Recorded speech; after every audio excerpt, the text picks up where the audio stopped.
Welcome, ladies and gentlemen, to another one of the hippest trips that you'll ever find on the internet. The Tuesday Night Flight, presented to you by the Sideline Junkies.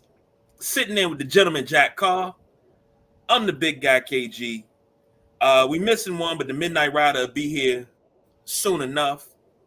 Jack, how you feeling tonight? Feeling good, feeling good. Just got back from a nice supper. Sitting good, feeling good. Well, we always talk about food here. What you had to eat? I had chicken parm. Ooh, It was banging. that sounds good, man. Look, I got a Sunday dinner on a Tuesday after the long day that I've had. Been up since 4:45 this morning. Been to West Point and back. What was you doing? Transporting? Nah, I had a job out there that I had to work with, the big job out there. A plant that we were working at. They needed some work done, so I went out there, knocked that out. Went to Pottery Barn and knocked out something else, and shot myself on back home. I had to fight that traffic. Yeah, nah, that's tough traffic there. I remember when I was young, we used to work at the Audi dealership in College Park, and they would pay us to take cars, to certain locations, and sometimes be four Hmm. or five of us, and we get on that damn beltway and just drag race. Those were the days. Oh, young and dumb. Wouldn't try that now. Um, we got a couple of things to get into. First, I didn't think we were gonna get into it, but I'm gonna touch on it a little bit. But we're gonna put a pin in this and come back because I got a request to have a sit down and talk about this. So before we get into the meat and potatoes of the show, let me preface this. We're gonna put a pin in it. We're not gonna talk about it. We're going, and then I'll get to the big announcement later on in the show. But uh I like to call this little puppies be quiet. When the big dog's in the yard, the little puppies got to stay on the porch. Okay. And I don't want nobody to think that I'm hating on anything in this generation. But Anthony Edwards said in the Wall Street Journal, they say it was tougher back then than it is now.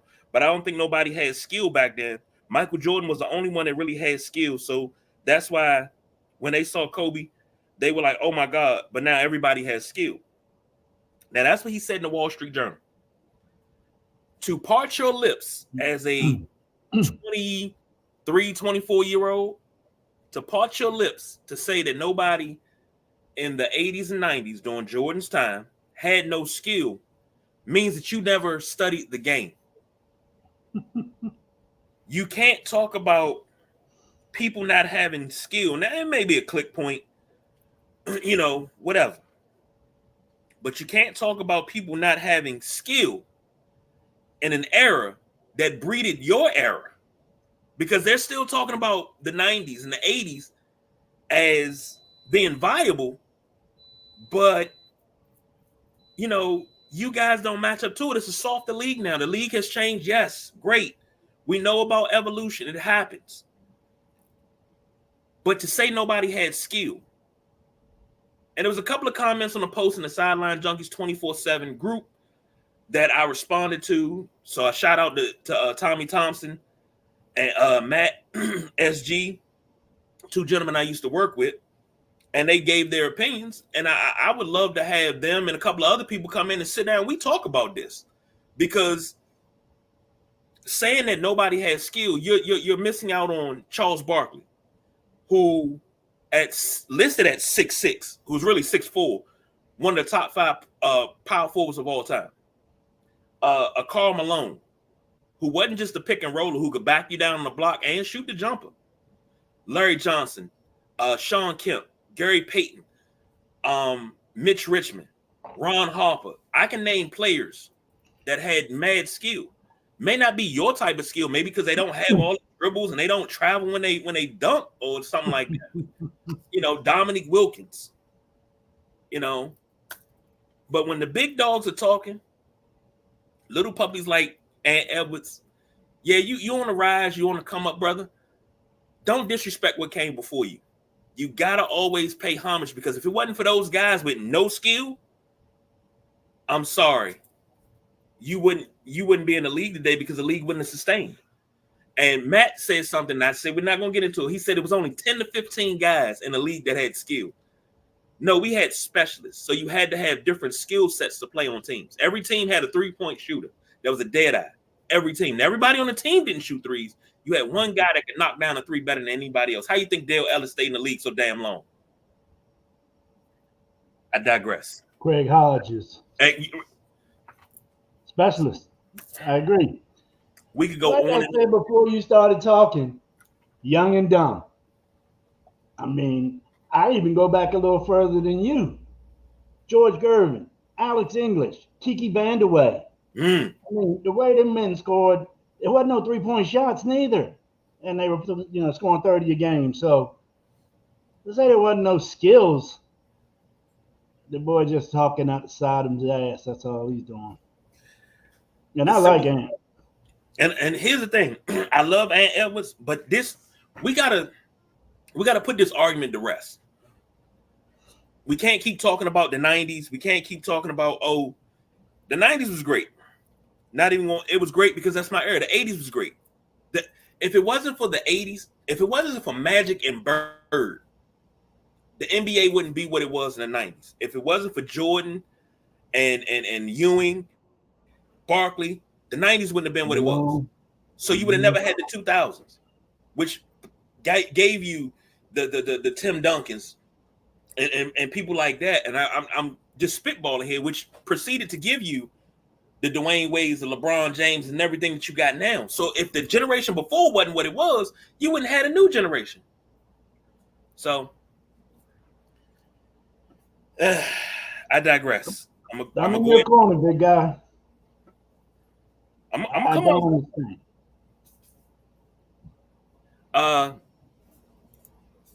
Let's do the running backs first. Top 5 running backs of all time. I know you got your list. Hit me with your list, Jack. I know your list gonna be good. It's gonna surprise people because thinking, being from the Washington D.C. area, I'm gonna throw Redskins on there, or I'm some of the best running backs. First of all, number one best running back ever, Barry Sanders, in my eyes. If Detroit wouldn't have left him out to dry for all them years, he could have put in an easy another 3 years and put a record up there that Emmitt Smith never would have touched. That's why I got Barry Sanders number one.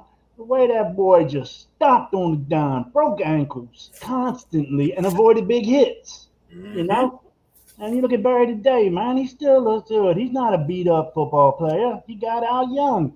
I don't blame him.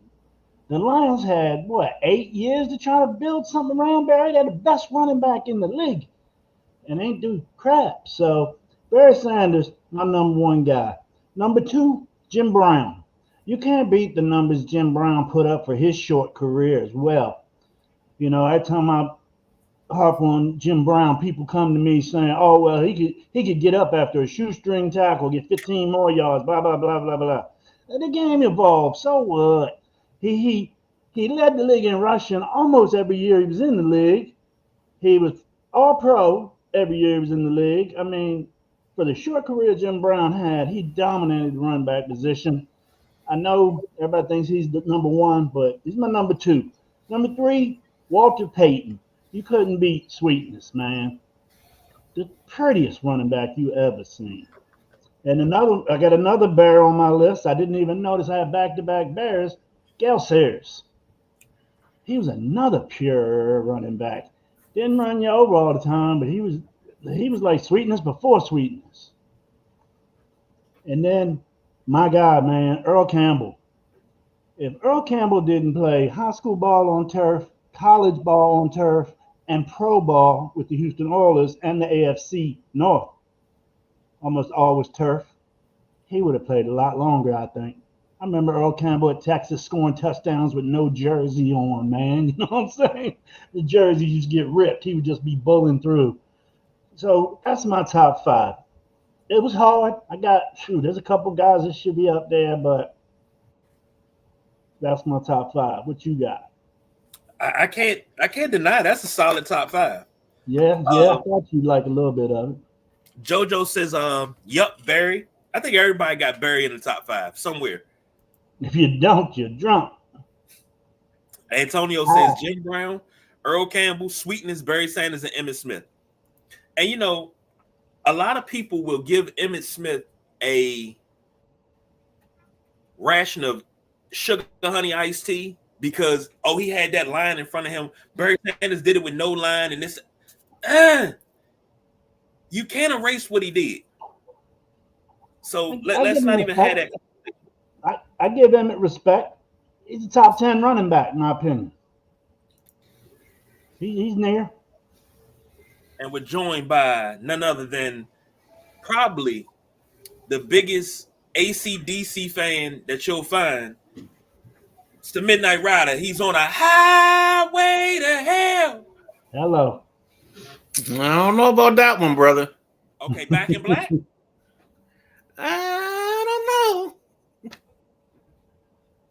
You ain't this much. See? But he's an AC/DC fan. He doesn't mind Brian Johnson or Bon Scott. He likes both. So I did not know. I would never have thought that. I like AC/DC. What, Jack? Huh? Jack makes 2 of us. That's some. I used to like playing that before games, football games. And yeah, AC/DC is some good pump you up music, man. Yeah, agreed. So now we're doing. Go ahead. I was filling you in. Yeah, go ahead, do that. We were doing top 5 running backs of all time. Okay. Here's my 5. Number 5, Marion Motley. Old school. Of course. Hey. Of course. Now, granted, Earl Campbell is one of my favorites. I don't have him in the top 5. Top 10, yes. Top 5, no. LaDainian Thompson is my number 4. Sweet. He's nice. Can't deny just the greatness of him. And he was a great dude. Number 3, Barry Sanders. Barry was wild. That's what Barry was. Barry was wild. Number 2, Walter Payton. Figured. Never die easy. So I was a Walter Payton fan as a kid. So I used to always want to jump over the line and wear ruse. So yeah. So your number 1 is JB. Of course, Jim Brown. Yeah. Jim Brown. Okay. 9-year career. What Richard Pryor say? He played 9 years, ran for all the yards in the world, and never got mad at a late hit. He would just come back to the huddle and say, "Give me the ball." Yeah. Short career, 9 Pro Bowls, led the league in rushing 8 years. I mean, the numbers he put up are astounding. Think if he played 12 years. Yeah. And here's the thing. Barry and Jim Brown both played the same amount of years. And they both got out early. The quality of life that they had after the league. Barry Sanders retired 26 years ago. And he looked like if you put him in training camp now, he probably could still give you 1,000 yards. He looks good. Like I said, he got out, before he became a beat up, punch drunk ex-football player, like some of the guys, from back in that generation. Now, I heard pieces of Jack's. Yeah, I was going to touch you up. My number 1 was Barry Sanders. Number 2 was Jim Brown. Number 3 was Walter Payton. Number 4 was Gale Sayers. Number 5 was Earl Campbell. Oh, okay. I told him I got 3 or 4 that are really, really close at that 5.5 mark, man. It's tough. That's tough getting 5. But those are probably, it has to go with what they did and me enjoying watching them play too. So how do I want to do this list? So let's go 5. It's always a battle, but I'm going to go Eric Dickerson. Yeah. Yes, sir. 4 is LT. Mm-hmm. 3 would be Walter Payton. 2 would be Jim Brown, and 1 would be Barry Sanders. I think we're all pretty much in conclusion about Barry. I mean, Barry was number 2 on big guys. But what Barry did on the field was just sick. He hurt feelings every Sunday. He I mean, hurt feelings. if you haven't watched it yet, the special on, I think it's on Amazon. And they called Just Barry or something. Yeah. Barry something. Yeah, I watched it. Oh my gosh, just the moves he was hitting people with. And he avoided the big hits. You know what I mean? And he said that at a point in his career. That's his goal: avoid big hits. And you know, you don't gotta be too smart of a guy to think that's a good idea. Hey man, you guys had guys that were right there on my list. I had Dickerson, Adrian Peterson, and even O.J. Simpson. Man, I loved watching O.J. play. He ran with that ball out like a loaf of bread all the time. And then Larry Zonka. Ooh. I went out and told my dad I want a nose guard for my helmet, you know, when I saw Larry Zonka's helmet, man.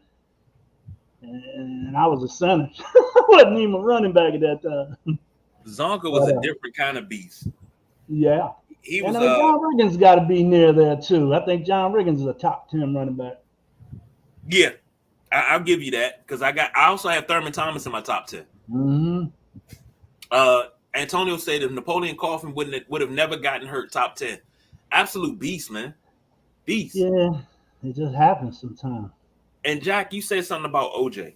I've watched a lot of people talk about OJ, and it was one of the guys from the electric company was like when he would come around the corner, you hear boo doo doo doo, and all you see is his big head. He said, "Man, he had a song in his head, and you see that big old head bob, and let's just get out the way because he gone." And OJ used to run so smooth. Yeah. But if he would have been in a different system that had more weapons around him, mm-hmm. OJ would have been higher up on the list as a all-time running back. Because what was it? I can't remember what year it was. They were playing Pittsburgh. And OJ was 73. He was running for the record. They were down by like 6 and had a chance to go for the win. They just kept handing the ball to OJ so he could break the record. That's all they cared about. They didn't care about winning games. Yeah, that team wasn't too sharp. He wouldn't have stayed with Buffalo in today's game. He'd have been gone after that rookie contract. Exactly. He got stuck, you know, just like Barry got stuck. The Detroit didn't put nothing around Barry for 8 years. Best running back, you know, like I said, best running back in the country. And you're not building around him. He got tired of it. That's why he retired early, man. Antonio said, wait, Bo Jackson. What he did in a short amount of time and the explosiveness he had and running over Bosworth on that left side. Yeah. Yes, but he needed more time.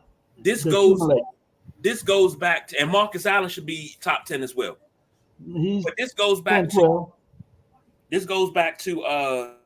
the first segment when we're talking about when the big dog's talking, the little pup. When the big dog's in the yard, the puppy's got to stay on the porch. People talk about Bo. Oh, he wasn't that great. He wasn't this. He wasn't that. Because look at how many yards he had. But Bo didn't play a full season. Bo Jackson was a baseball player that played football and was just good at it. And here's the thing. We talk about athletes. We talk about who's the greatest athlete of all time. It's always Bo Jackson or Deion Sanders. Because those dudes were freakish. Well, you know, you got to add someone like, I mean, it's old school. It's not as close as Bo Jackson, you know. But Jim Thorpe, I think, is one of the greatest athletes of all time. I think we're watching one of the greatest athletes of all time in Shohei Ohtani. I agree there too, yeah. But Jim Brown, what do you go? Syracuse? Yes. Lacrosse, football, and I believe he ran track. Sounds about right. You know, the best of our generation, yeah, Bo Jackson probably up there. You got well in the athlete talk, you got to throw Wilt Chamberlain in. Track, basketball, and he played volleyball later on in life and was really good at. He's in the volleyball Hall of Fame. He also had women. Used to be a lot of track guys in the NFL. That was where they got most of their wide receivers back in the day. They were just Willie Gault, James Jett. Yep. So, CJ Abrams just went yard. what do You you got a got? Philly? scoreboard? 3-1. Might have been earlier, but I just see it on the screen. Like the other night when I was watching Carousel, I thought they was live. That was 4 or 5 years ago. Rain delay.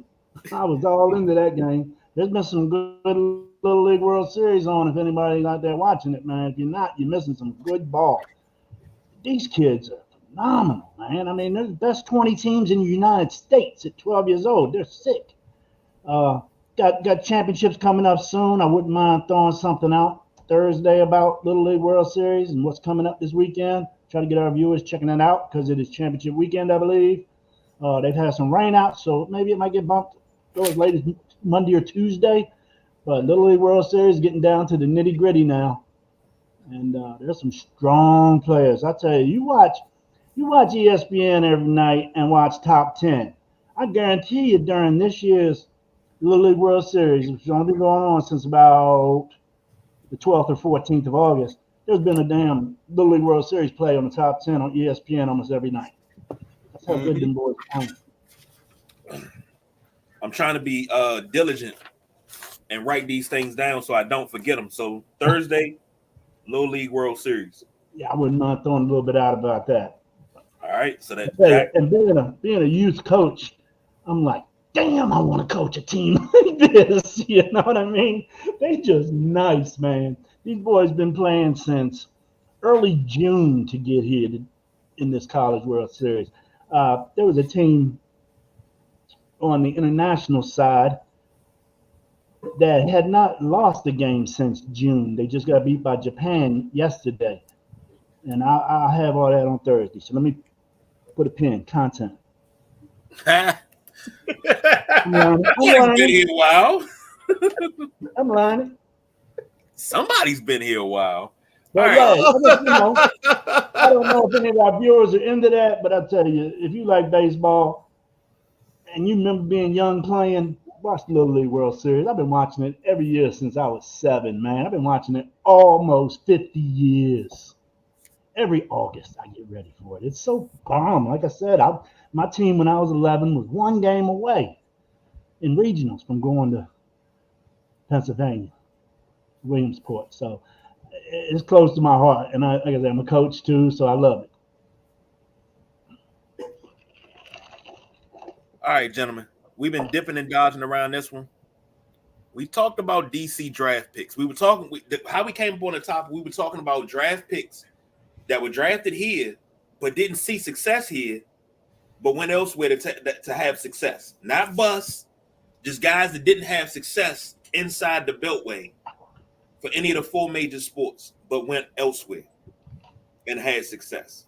And I know it's a list, but we were talking about it because we were talking about the Wizards draft history, which is something that is appalling. And we were talking about the last 25 years of the Wizards and their drafting and how deplorable, and I do mean deplorable. I'm glad y'all threw a big word on that. They deserve it. Because I just go what you said. Yeah. 24 years of crap. Let's take it back 25 years. Take it back to 99. I'm going to rub your ass to the moon. 79.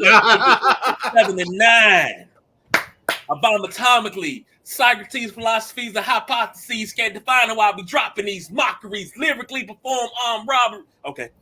Uh-oh. Hey, Wu-Tang for the kids. Hello. Wu-Tang for the kids, baby. Whoa. All right. Starting in 99. First round pick, Richard Hamilton. Second round pick, Calvin Booth. 2000, pick Mike Smith. Who? 2001, Kwame Brown. 2002, this is what we thought was a great draft. You picked Jared Jeffries in the first round at 11, Juan Dixon at 17, Rod Grizzard at 39, and Juan Carlos Navarro at 40. We thought that was a good draft. We did? We did. Yes. Yes. We did. Okay. 2003. Thought that was a good draft too. Jarvis Hayes in the first round, Steve Blake in the second. Mm-hmm. 2004, picked Devin Harris, but traded him to Dallas. Second round, you picked Peter John Ramos. 2005, Andre Blatch. 2006, this is where things get really, really bad. You pick Petrov with the first round. Second round, Vladimir Verminko. Who? 2007, Nick Young and Dominique McGuire, first and second round picks. Come on, KG. I told you I just had a nice meal. You making me nauseous with this little dog. This is what I mean. It's just horrible. And I'm only at 2008. 2008, JaVale McGee and Henry Walker. 2009, Jermaine Taylor. 2010, you pick John Wall first overall. You pick Lazar Hayward, sent him to Minnesota as well with Neiman Balicia. 2011, you pick a boy named Jan Vesely, Chris Singleton, and Shelvin Mack. I remember everybody was talking about how great that draft was. 2012, you pick Bradley Beal and Thomas Satoransky. Sato was pretty good when he came back. He was serviceable. 2013, Otto Porter. Supposed to have been Nate the third Walters. Team. Yep. And Arsalan Kazemi. 2014, you pick Jordan Clarkson. 2015, you pick Jerian Grant and Aaron White. Didn't they trade Clarkson? Yeah, the Clarkson was traded. Yeah, they picked him and traded him to the Lakers. Yeah, they didn't get a first round pick in 14, 15, 16, or 17. What the hell did they give up? No, they didn't have a pick 16 and 17. Because then we jumped to 18. Troy Brown and Yusuf Sanon. 19, Roy Hachimura. 20, Denny Avia and Vit Krushik. Who? 21, you pick Corey Kispert. 22, Johnny Davis and Yannick Zosa. 23, Jerice Walker. Traded him to Indiana. Tristan Vukcevic. Tracy Jackson Davis, who you traded to Golden State. 2024, Alex Saw, Dylan Jones, and Melvin Aginka.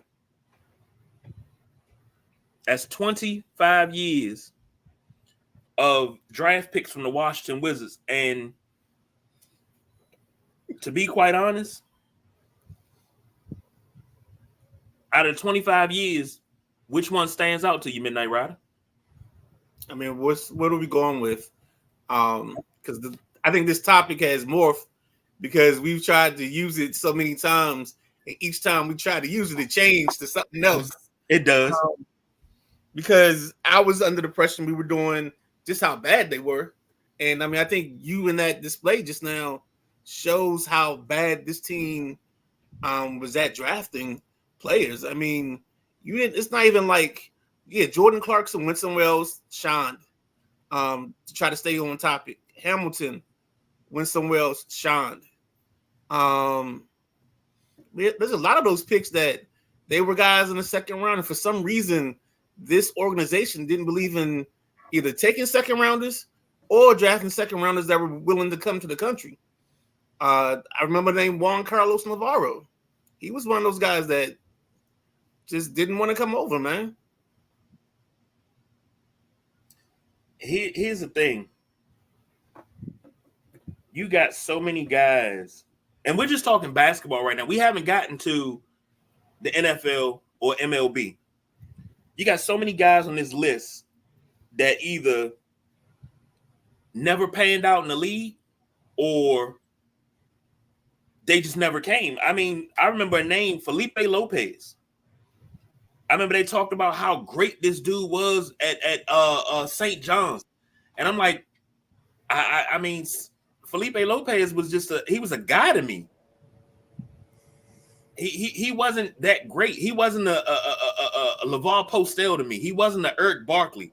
He wasn't a Ron Artest at St. John's. He was just a guy. But you gotta remember he wasn't a Boosie hype. I'm sorry, Felipe Lopez high school hype was off the charts. He was like number one in the country in terms of the players coming out that year. He was the top ranked player. So, and then when he got to St. John's, I just think it didn't mesh. Even though they did make some decent runs with that team too. Ooh, Antonio using fighting words. Oh shit. Get a couple comments here. Antonio says, man, come on, y'all. They weren't that bad in the draft. Then didn't have the patience enough to get those pieces to gel. It's like baking a cake and pulling out of the oven too soon. It falls. I wish I could be with you on that. Just Antonio, it was trash. It's been trash 25 years. It's been trash longer than that. The 2020 draft, we had the number 9 pick and picked Denny. There was a bunch of guys drafted after him. Tyrese Maxey, Quickly, Halliburton, Denny Avdija. I don't even know how to say his name. Avdija. But I think some of that has to do with. I think some of it has to do with where guys go. Like I don't know if Halliburton goes somewhere else, the style of play he becomes Halliburton, if that makes sense. Well, I think some of these guys just ended up in the right location. Halliburton didn't come through Indiana, right? Didn't he get traded to Indiana? Yeah, he came through. He was Sacramento. Sacramento, yeah. Yep. There was no room for him there. But I'm just scrolling. I'm just looking at the Wizards / Bullets, and I'm just scrolling back, and I'm looking at players that they drafted. You drafted Len Elmore. You drafted Kevin Greavy, Mitch Kupchak.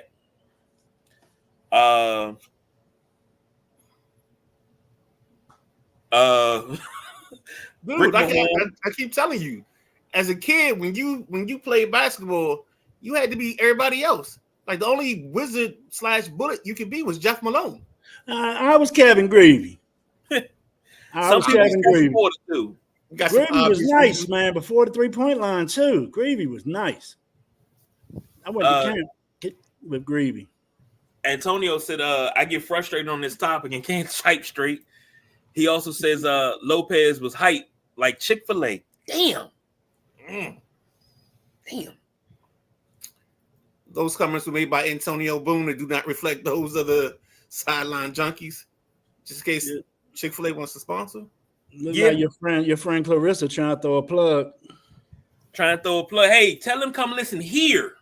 Here. I'm saying. Don't throw no plug on my podcast, baby. Come here. Here. Man, we like promotion too. Come here. Oh, hey, sideline junkies. Also, we gotta give, if y'all didn't do it in the open, you gotta give Chris Russell his shout out for today. Yeah, definitely.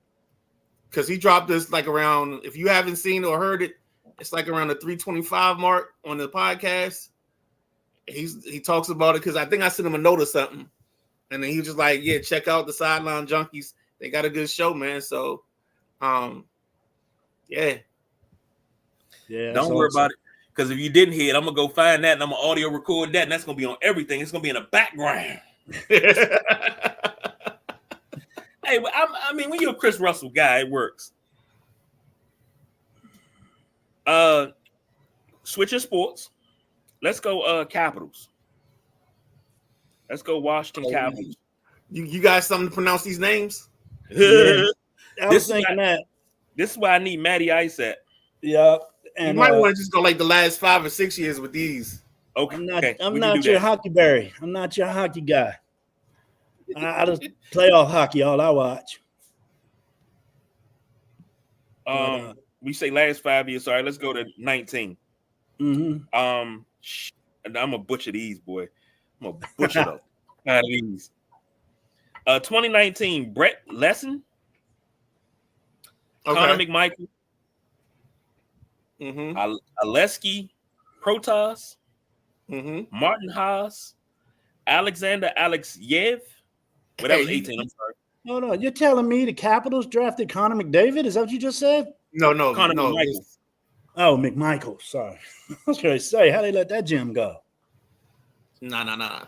Did you see him next to Ovechkin? Woo. And Antonio, you're right. You're right. Capitals have been solid. Mm-hmm.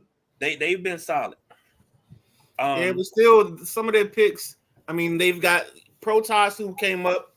I don't think he stayed up with the big club. You're right. This would be a perfect Maddie topic. I know doubt. Alex Aleyev was up for a spell, but I think he's been back at Hershey, back and forth. The name Laser sounds familiar, but I just don't remember seeing him play. And then you talked about McMichael because that's somebody they've been waiting on the last couple of years. Like I think a lot of the stuff is down in Hershey or up in Hershey. Some of those guys are getting some playing time there. They're carrying that team to titles, but you gotta get somebody to break through. You gotta get one or two people so that way you can just go ahead and handle business, man. Because I think they're just a couple of young pieces away from fixing or turning things around. I'll give you that. Yeah, No, I I mean, agree. I'll give you that. But I'm not going to butcher these names because the Caps don't fall in that. Let's go over to the Nationals. Just do their first picks. You ain't got to do all of Oh, no. I'm not. I'm going to start from what was the first year in DC? 2003? 2004. Okay. Because it should be Ryan Zimmerman. Well, that's 05. Bill Bray was 04. Ryan Zimmerman 05. Ryan Zimmerman, probably the greatest Nationals player of all time. He was the first pick. I said He's National. Mr. National, definitely.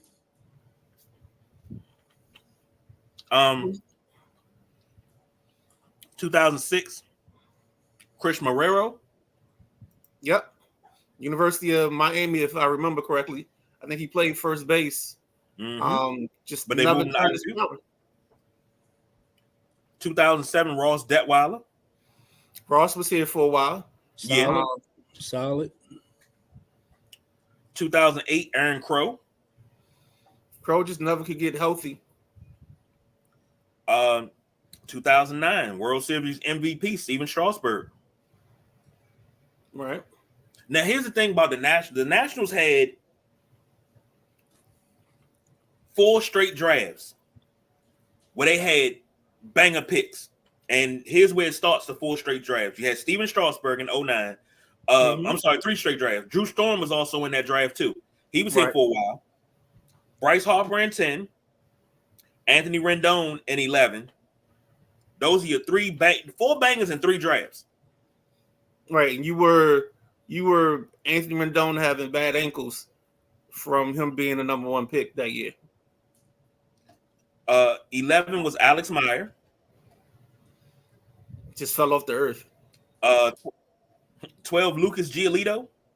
Mm-hmm. Giolito is part of history because he was part of the trade that gets you Adam Eaton, who becomes a part of your World Series team. No first pick in 13 and 14, Eric Fetty. Fetty Wap. He's he disappeared last year. Went over to like Korea or somewhere, got straight, and now he's pitching. He was in Chicago, but he got moved at the deadline. But at one point he was like 8-1, 9-1. So he's been doing his thing since he came back. 16. No pick in 15. No first round pick in 16. 15 and 16, Carter Kieboom. The disappointment. Captain can't get right. 17, Seth Romero. Oh, I was talking about my bad. I wasted the can't get right. That's the can't get right. Can't get right times 2. Good God. Seth Romero got kicked off his college team. Came to the Nats, got sent home when he was in the minors. And just never. 18, Mason Denneberg. Mason Denneberg is a reliever, I think, now. He might be in the minors. I don't remember seeing him anywhere. Like his name hasn't like flashed on any of their top lists that I can think of this year. 19, Jackson Rutledge. That's the big fella, 6'7" pitcher. He came up for a start last year, came up for a start this year. I think he's gonna get caught in the numbers crunch. I think he's going to become a reliever. 20 was Cade Cavalli. Cade Cavalli just can't stay healthy. Tommy John last year shortened his season. He actually only had one start with the Nats and didn't finish it because of the elbow injury. He was supposed to come up earlier this year, had dead arm syndrome. So they're trying to see if they can get him up towards the end of the year because really there's no minor league games because most of the minor league seasons are coming to an end. 21 was Brady House. Brady House playing third base down. Actually, he's down in AAA. Yeah, he was down there with Wood. If you got MLB TV, that is the one good thing about MLB TV is you can watch the minor leagues. Yeah. 22, I got to give it to you because we talked about this cat ad nauseum, and you were high on him. I know baseball works different than any other sport, so you got to give him time to get ready to come up. Elijah Green. He's gonna have a problem. He can't get his head right, and he can't make contact. Got all the power in the world, one of the best athletes in the draft, but his problem right now is his swing and miss is off the charts. Okay, we talk swing and miss. I mean, we talking he got the yips, so we talking Serrano. We're talking, more like a Serrano type of situation. Like bat need hat.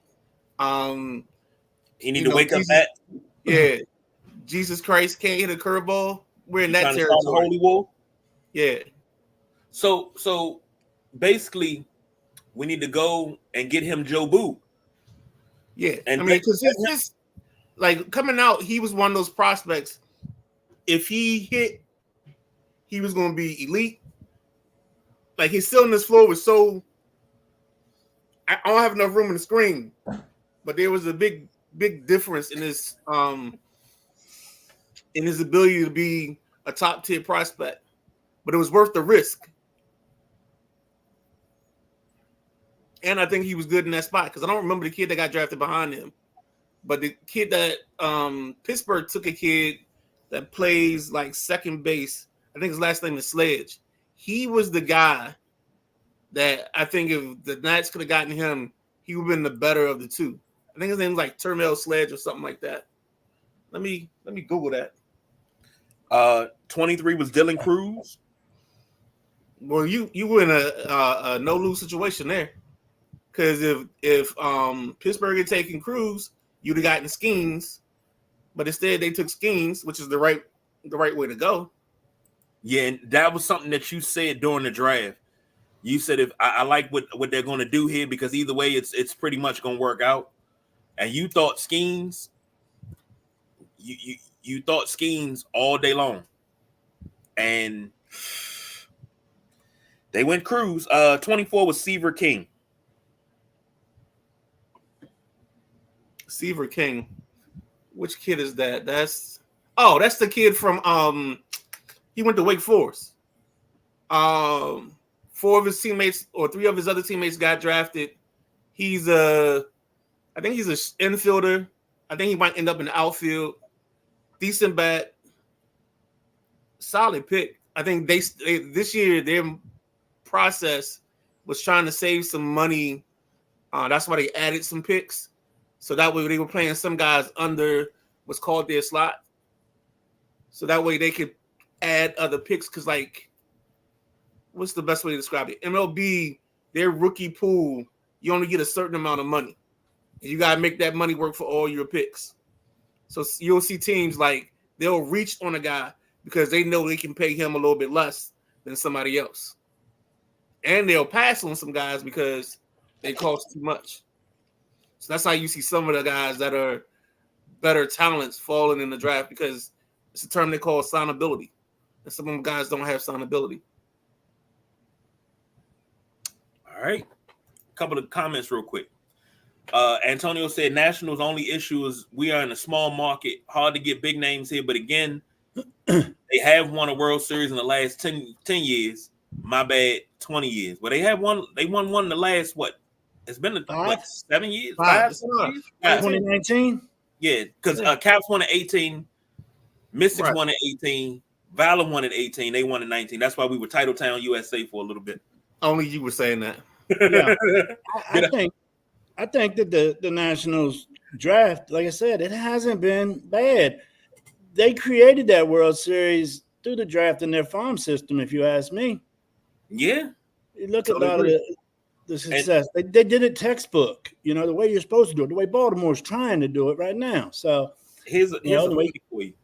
And I said this when it happened. I said maybe if they would have shipped off let Bryce Harper walk beforehand, that World Series would have came before that. that's all right. He wasn't there to get it. That's all I'm down with. And because I'm not gonna get into it.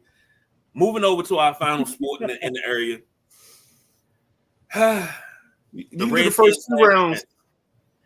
You can do the first 2 rounds on this one because this is fun. Yeah, this is fun. I mean, you ain't got to do the first 2 rounds. I'm just gonna pick out some names. Let's go back to '99. And I just heard something from Champ Bailey earlier today about that. Champ Bailey was the first pick in '99. That was a draft with John Hanson, Derek Smith. The offensive tackle Derek Smith was in that draft. They drafted a kicker in the 6th round, Jeff Hall. 2000, which is considered one of the best drafts in the last 25 years. You get LeVar Arrington at 2, Chris Samuels at 3. You get, oh man, this quarterback out of Stanford, Todd Husak, man, that boy could throw the ball. Well, that's just like Baltimore getting Ray and Ower. Is it Ower? Yeah. They got them 2 in the same year. Just like the Redskins got Arrington and Samuels. Yeah, Samuels. Yep. Dale Kelsett also You went must down. be thinking about Ogden. Ogden, yes, I am. It wasn't Ower. Michael Jonathan Ogden. Okay. Good correction there, bro. 2001, you got Rod Gardner, Fred Smoot, Darnarian McCants, Sage Rosenfels. What are we doing? 2002, Patrick Ramsey, Liddell Betts, Andre Lott, Robert Royal, Rock Cartwright. 2003. That's the year I met him. I met Rock Cartwright? I met Yeah. Rock Boy. I thought he was a good dude. He came in the airport the day after the draft, and all I saw was he was just a big muscle. Little fire plug. Like, traps, like, yeah. Oh my God. Mm-hmm. And then I knew he had to be a baller because that's the year that K-State with Michael Bishop and company, I guess they won I forgot what bowl they won. So he had this big rock on his finger. Had the whole K-State bedazzled with jewelry. Oh, that's Bedazzled. 2003, Taylor Jacobs. That was a draft that I wanted to get. What was the other dude out of 2003? Other cat out of Florida. The other receiver. Help me out, Midnight Rider. You know who I'm talking about. Uh-oh. There's another receiver out of Jabbar Gaffney. I think that's the year I wanted to get Jabbar Gaffney. I wanted to get Rex Grossman. They was like, nah, we don't need Rex Grossman. We wound up with Rex Grossman and Jabbar Gaffney later on the line. Down the line. Derek Dockery was in that draft. 2004, another pretty daggone good draft. You had Sean Taylor and Chris Cooley. 2005, Carlos Rogers, Jason Campbell, Nehemiah Broughton. Who? That's the running back from Army. I know. He was good. No, he wasn't. He was okay. I'm not going. He was good for me in Madden. Who else? I'm trying to think. No, I'm trying to think of those years. Taylor. I think that's the stretch because is that when Gibbs is here? Yes. So this actually, if you might have it because I think it might have been a Sports Illustrated where they broke down the draft, or it might have been Sporting News, but they broke down the team's draft for that 5-year window, and the problem was you were seeing teams with like 30 players picked, and then you get to the Redskins and it was like 7. Mm-hmm. Like it was like 7 or 10. Like they didn't really draft a lot because they kept trading picks away for people like Duckett, Jason Taylor. Like it seemed like they kept making deals because we were one player away. No, short-sightedness. Yeah. 2006, you got Rocky McIntosh. Geez, I hit the wrong button. Nothing wanted me to see. Rocky McIntosh, probably the man with the biggest heart that ever played here for a while. My man Reed Doughty. Kendrick Golson was in that draft. 2007, LaRon Landry. 2007, LaRon Landry. Dallas Sarks, HB Blades. They picked Jordan Palmer. 2008. This is the great draft haul of Vinny Serrato. Everybody was like, this is the best draft we've had in the last 20 years. Everybody went off about this draft. How great it was. This was the dumb draft, isn't it? Devin Thomas, Fred Davis, Malcolm Kelly, Chad Reinhardt, Justin Tryon, Durant Brooks, Kareem Moore, Colt Brennan, Rob Jackson, and Chris Horton and his Sesamoid. That was the worst display of a draft that I ever seen. I almost broke my TV. When I tell you, I love Kevin Sheehan to death. When I tell you, Sheehan was like, yes, that right there has to be one of the best drafts Vinny Serrato ever had. Malcolm Kelly never saw the field. Devin Thomas was a head case. Fred Davis couldn't stop smoking. Justin Tryon didn't get, he wound up going to the Colts. Kareem Moore, serviceable. Colt Brennan never got on the field. Rob Jackson had that one game in 2012, and we never heard from him again. Chris Horton was good once he finally got in, and then he went bad after like 5 games. I think he got hurt. I think he got hurt. He came back and was all right, and then he went bad like spoiled milk.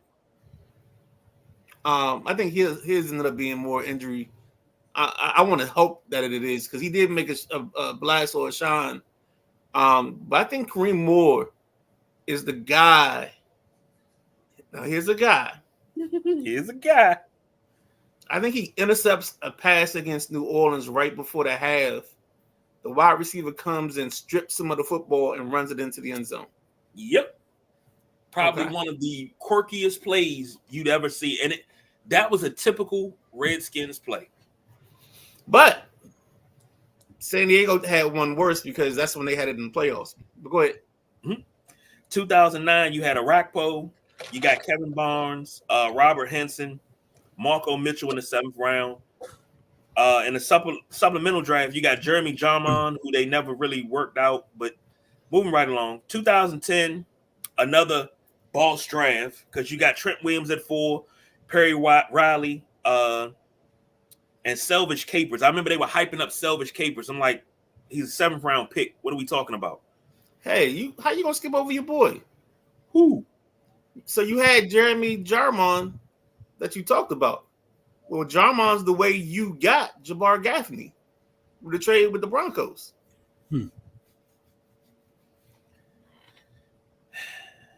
Moving right along. I'm still waiting. I'm waiting on you to get to my trash. Coming. 2011, that's the Ryan Kerrigan draft. You got Jarvis Jenkins, Leonard Hankerson, Roy, hello, DeJon Gomes, Niles Paul, Evan Royster, Aldrick Robinson, Maurice Hurt, Chris Neal, who was that's Tom Lavero's guy, Chris Neal. That's the kid from West Virginia. Yeah, that was another boss draft that was supposed to be like one of the best drafts we had. The 2012 draft, of course, that's the RG3 draft. You got Josh Laribis, who Tommy used to call Bluto because that was another Tom Lavero guy. You got Kirk Cousins, Keenan Robinson, Adam Geddes, Alpha Morris, Tom Compton, Richard Crawford, and Justin Bernstein. 2013, David Amerson, because he had such great hands. Jordan Reed, Chris Thompson was in that draft. Brandon Jenkins, Bakari Rambo. 2014, Trent Murphy, Morgan Moses, long-term stay at right tackle. Brashad Breeland, Ryan Grant, the wide receiver. Lake Seastrunk. Ho, you said that wrong. What was the guy you said before? Lance Seastrong. Ryan Grant? You mean Ryan Grant Gruden? You gotta. His name is hyphenated because he had to be one of their kids. Because the funny part is he got released here and signed the next week in Oakland. Hey, he might have had a couple of pictures of him and the side chick. But moving right along, that was supposed to be another great draft that we had. 2014 was supposed to be such a great draft because now you got another bookend to put with Kerrigan and Trent Murphy. You drafted the same player over. I thought it was going to work. It didn't work. This is when they started doing. This is when they started messing around with this. This is when the second picks get awful because you take guys. It's like they took guys and were like, he might work, and then take the guys with better talent. Like it's almost like they were trying to squeeze people into certain things. Go ahead. I'll let you continue. 2015, Brandon Sheriff, at one point in time, top 3 guard in the league, and was actually drafted as a tackle. Had to move to guard because he couldn't handle tackle. Preston Smith, Matt Jones, the running back, Jameson Crowder, Ari Kwanjo, who never saw the field, Martrell Spate, Keyshawn Jarrett. Who? Hey, KG.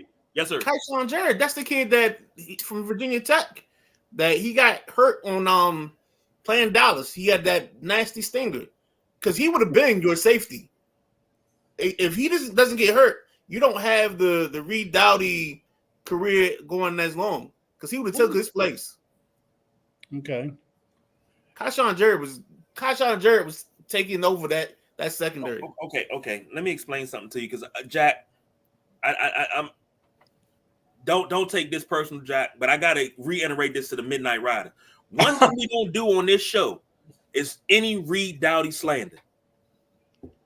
You slander Reed Dowdy, you got to see me off in the parking lot, man. Reed was nice. I can wave if that's what you mean. 2016, you had the Josh Doxson draft with Sewell Cravens, Kendall Fuller, Matt Ioannidis. Oh, Sewell Cravens, man. Here we go. He'd have a hangnail and say broke his finger. The boy was always crying hurt, man. Suck it tight. I still don't understand. If you do all this research, how do you take a guy that quit on this team? Because he wants to. It seems like they take people that say, "Oh, I'm inspired by Sean Taylor, and I wanted to be the next Sean Taylor. That's why I do this because of Sean Taylor and me coming here and playing for the same team that Sean played for. That's what gets me hyped up. That's what gets me motivated. It's like, oh yeah, sign right here. Yep. It seems like that always happens. He came in and he got Sean's rookie number 36. Yeah, we acquired somebody, and that was their career number. And he paid Sewell 50 G's for that number. I can't remember which Redskin this was, but I know the story like yesterday. Sewell ain't never given the number. And then he's like, well, if you don't ever play, why you need a number? You're hogging a number and you don't even play. He was a big crybaby. Sewell Cravens was junk. I was waiting for you to get to that one. 2017, Jonathan Allen, Ryan Anderson, Fabian Moreau, Samaje Perine, Monte Nicholson, Jeremy Sprinkle, Chase Rouillet, Robert Davis, Josh Harvey Clemens, and Joshua Housley. Another big haul in the draft. 18, Deron Payne, Darius Geis, Geron Christian, Troy Apke, Tim Settle, Sean Dion Hamilton, Greg Stroman, and Trey Quinn. Another big haul in the draft. That was 2 drafts in a row that were big. Geis was supposed to be the ticket, but he just couldn't stay healthy either. And then he got in trouble. Yeah. But didn't he get found not guilty because the girl lied? He still had some other stuff too. Yeah, I know he was speed and stuff, but the domestic violence thing was really what got him. And then come to find out she lied. He hasn't been back in the league since. Like she cost him his whole entire career. Well, it wasn't just her, though. Trust me. No, he couldn't stay healthy neither. He had some stuff. He had some stuff at LSU, and he had something with some old lady also that claimed he was partaking of her goodies without consent. So, and I'm gonna say Yeah. allegedly. Yeah, allegedly. But I thought they cleared all that up, and come to I don't find out, remember that getting cleared up. I don't know. That's why we say allegedly. But that's why Gruden talks about him, because Gruden's like, if Geis is doesn't like mess up or get hurt, he's their bell cow running back. Yeah, I mean his first run was what, like a 59-yard run when he tore his ACL. Yeah, something like that. It was a good one. Supplemental draft in 18, you got Adonis Alexander. 19, you got the late great Dwayne Haskins, Montez Sweat, Jump. Terry McLaurin, Bryce Love, Wes Martin, Ross Pierschbacher. My wife taught me how to say his name too. Cole Holcomb, Kelvin Harmon, the People's Corner, Jimmy Moreland, and Jordan Brailford. That 2019 draft was not a bad haul. Bryce Love could never make it on the field. Neither could Wes Martin. Ross Pierschbacher never made it on the field.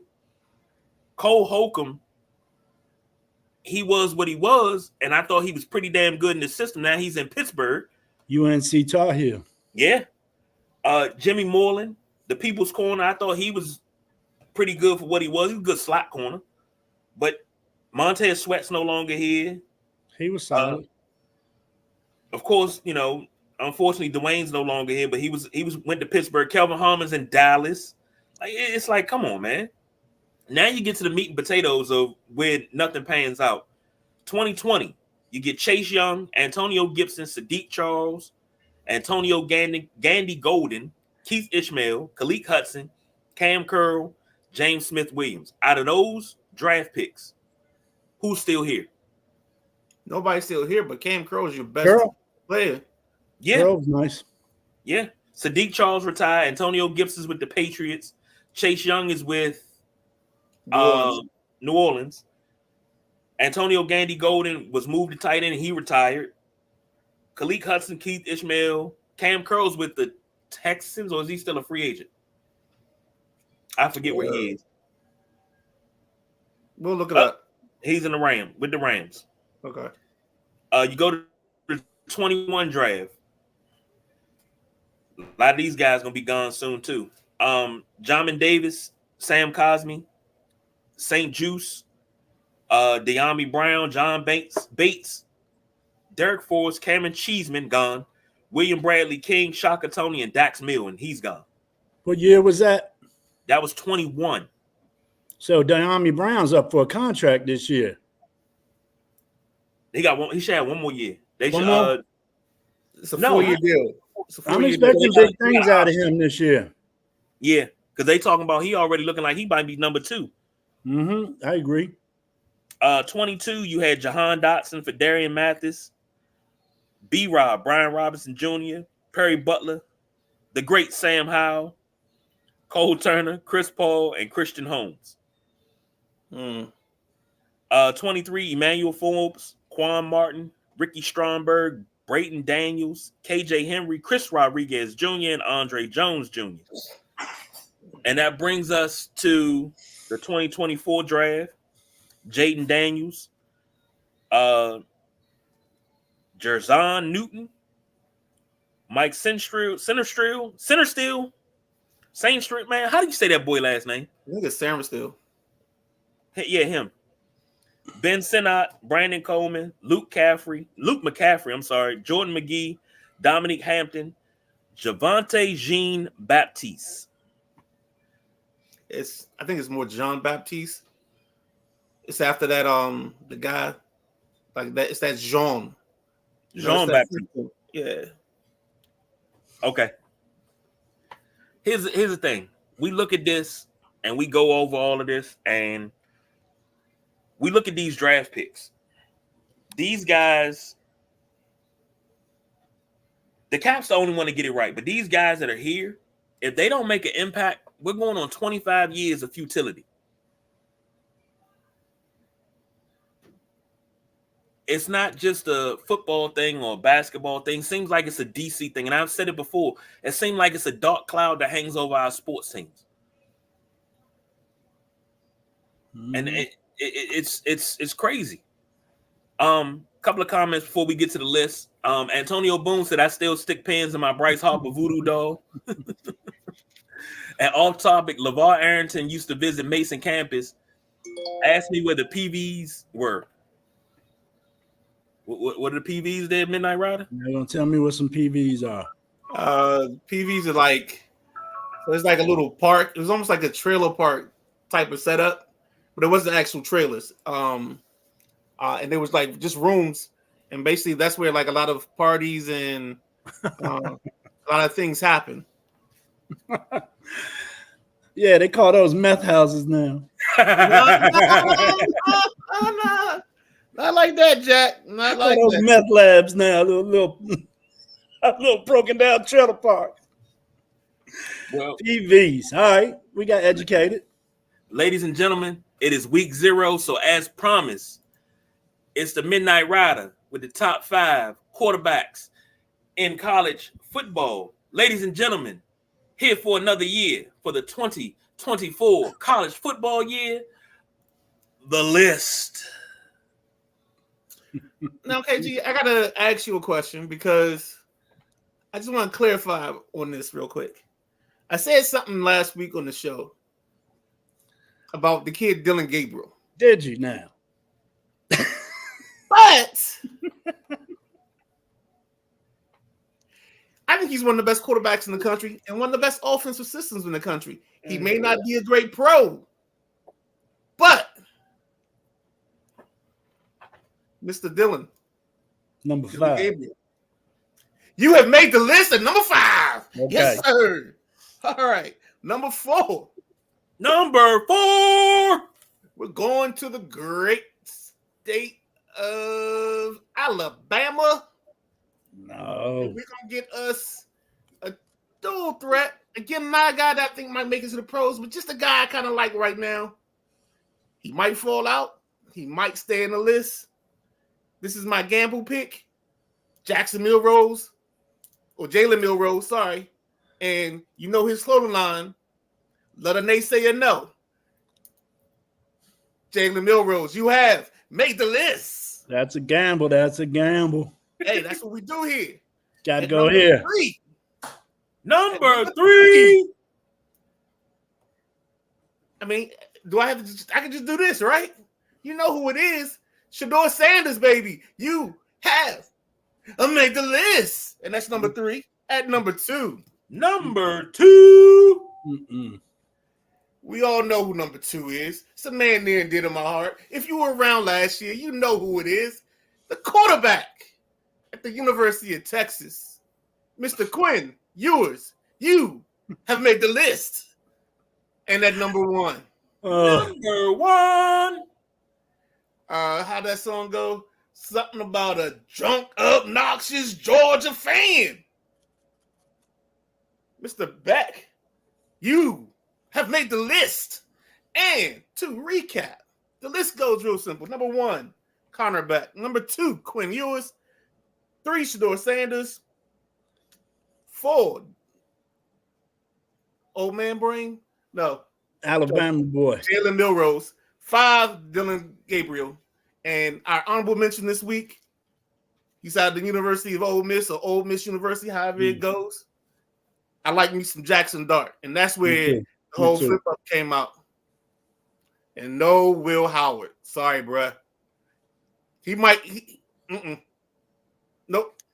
I would have had Dart in place of Gabriel. I think Gabriel's got the best chance because I think he runs one of the best offenses in the country. I didn't want to give him love at first. I think they're going to run a lot. I think they're gonna. I think Oregon's gonna be one of those teams. And they're going to be dogs, but I think they're going to run a lot. I don't think so. I look for big things out of Sanders. I really do. I like watching that young man play. I think his only problem is, are they going to have enough on the other side of the ball to stay around? They got a better schedule than they had last year. But yeah. So I think they'll get to 6-6. To me, should be their floor, and then anything over 6 is a plus for them. Yeah, I'd like to see him at 8. It's in reach. Well, gentlemen, one last thing. Got a big announcement. Don't know how to say this, but I'm just We're gonna be on ESPN. I wish, but after I make this announcement, we might be because Oh man, I've been doing some thinking, and I said, I got some things in place. I wanted to make the big announcement that I want to run for president this upcoming term on the motto. You see what's in office, what's been in office. I can't do no worse than that. Vote for me. That was I'm inspiring. going to have Bo Jackson. Bo Jackson is going to be my Secretary of Defense. The gentleman Jack Carr is going to be my Joint Chiefs of Staff. all right.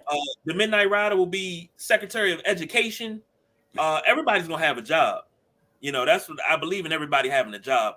My running mate will be the Man in the Moose, and George Clinton will be my campaign advisor. Thank you very much. Only you. At least it's All not that- Helen Hunt. That's what I was waiting for. All that sponsored by Helen Hunt Motors. This ad was paid for by Helen Hunt Motors. You need a car to get you from point A to point B? Go to Helen Hunt Ford. No questions asked. See, you don't ask no questions. We don't tell no lies.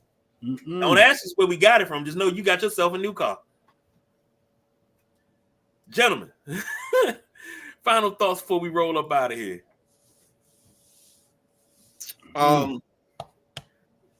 I'm sad I missed your diatribe on Anthony Edwards. I know you probably went single box. It was good. Didn't I put a pin in it because we're going to come back and we're going to put a panel together and we're going to pick a day and we're going to sit down with the panel and we're going to talk about this disconnect between this new generation and our generation. Like, we didn't have ballers in our generation. Like, what are you talking about? Midnight Rider, I just sat here looking pretty for like 15, 20 minutes while he got off on that raid. I was just sitting here. I baked the cake. I put the dishes away. He was just, yeah, it was his floor. I kept it tame. Yeah. Oh, yes. You were on your best behavior. But I didn't even cuss. I agree with him. So, I think Midnight Rider could have had something to add to that. He's probably on our side too. I'm sure of it. I mean, the game has changed, it's evolved, but we got to put this notion that there were no ballers in the 80s and 90s. Like, nobody had skill. Like, what? I think it's because of, they don't realize that the move sets, and we got time. The move sets are different now because you're allowed to do different things with the basketball that you weren't able to do back in our day. So that's where I also see the biggest difference. It's like, oh, he ain't got no moves in his bag. Well, he does. It's just we can't do the stuff that you did because what you do was a travel. It was illegal back then. Right. But no, KG hit the nail on the head when he said 70s basketball prepared the guys for 80s basketball. Right. And then 80s basketball prepared for the style of basketball for the 90s and on up. And it's true. It's hard on old heads, to see this different games, football, NBA, baseball. I got several former baseball players that are ticked off at these little rule changes they made in MLB. I like it. I like the quicker games. I like more base stealing attempts. They added a few inches to the bags. My buddies hate that. They're like, if it ain't broke, don't fix it. You're changing a 100-year-old game, blah, blah, blah. But you got to evolve with time. And I have a hard time doing that. If it ain't broke, don't fix it type of guy. But we do see the big picture, It evolves. Right. It's a different game. It's crazy. And for them to say in the 70s and 80s it was soft, they must be nuts, man. You see some of the fouls in the 80s? You see the fight between Kermit Washington and whatchamacallit? And both of them still stayed in the game. But you know what I'm saying? Or what about Kareem punching Kent Benson? Because he elbowed him in the stomach, breaking his hand. He broke Kent Benson's face. Yeah. You can't do that now. A Soft? lot Yeah, of these okay. fouls now, flagrant 1, flagrant 2. That was just a foul in the 80s. Period. Yeah. The You guy going might have around need a towel for a bloody nose, whatever. It was just a foul. Nobody got ejected. Stars stayed on the court. That hurts the game a little bit now with this flagrant stuff on a hard foul. When you get the team superstar get a bogus call like that and they're ejected from the ball game. What good is that doing to the NBA to be throwing the stars out on stupid calls? Totally agree. Let me say this before we go. They talk about MJ was the only one with skills. Obviously, these youngins ain't never watched Rod Strickland. But here's the thing. Every time you watch Kyrie, you're watching the updated version of Rod Strickland. I can see that. That's all it is. Kenny Smith said something on the show. He said, I never knew Rafer Alston had skipped to Malou. He was like, everybody was just telling me, go see Skip to Malou, go see Skip to Malou. And he was talking to Rafer. He said, I coached him and you know, in basketball. He's like, I knew him as Rafer. I didn't know that. He said, I went uptown. He said, I was in the gym shooting, and Rafer came in there, and I'm talking to him. He passing me the ball and stuff, and I was like, all right, I got to go see this kid Skip. I don't know who he is. I ain't never seen him before. Said he pulled up. Rafer pulls up, comes through, and the crowd goes wild. And he was like, yeah, I'm here to see this dude named Skip. He was like, Kenny, that's me. And so he said he watched him play, and he was like, everything that he did is stuff that we did, but we did that on the streets. We didn't do that in the NBA game. He said, Rafer, why don't you do that in the NBA game? He said, man, I can't do that. They call that on me every time. He said, man, you probably can get away with it, but I can't do that. Yep. The things that you're seeing now, and somebody, I can't remember who it was, they broke it down and said the things that you're seeing now as far as people having a bag, we had that on the street courts. Everybody had different, you know, we was hitting the sham guard on street courts. You couldn't hit that shit in the game. That's a carry. And then you also had the situation where you had coaches that wouldn't allow that. No. Go you ahead. can do that all you want. You can be sitting next to him. Man, the one that sticks out to me is the young cat that had his man on the baseline. He was walking with his hand up like right here. And he's sitting there, he want to bring him back and walk it back and bring him back again. Man, I know coaches that would have sat you down for that. Hey, time out. Come sit here. You're going to sit here for the rest of the game because you're not moving with the fluidity of that the offense is supposed to have here. Come sit down. But now that's encouraged. It's no structure. It's no fundamentals anymore. Fundamentals have gone out the window, but you wonder why the Europeans are taking over because they're fundamentally sound now, and we're the ones that are wild and have no structure. I totally agree. So, let me put my soapbox away because I don't need it right now. And every time I try to keep it there, to keep little edge keep coming out, and I keep feeling myself step on up on it. But nope, not gonna do it. You don't need it yet. Not yet. Good show, fellas. We'll be back on Thursday. Jack's gonna be talking Little League World Series. So, And look forward to it. whatever else comes up between now and then, we'll be talking about. But until then, We might have Korean baseball unders. If something happens tonight, I'm gonna let you know. It might be a thing. What are you talking about? Korean baseball unders. he talking about. Oh Lord. You getting that present? Hey, I got a small little hit last night. You betting on ping pong too? Nah, I got morals, Jack. What about shuffleboard there? You betting on the shuffleboard. I hear you. Korean baseball. Lord. Go ahead, let us out. I got a story about that. Let us out. That's the gentleman Jack. That's the Midnight Ride. I'm the big guy KG. We don't do no overtime, y'all. We are out of here.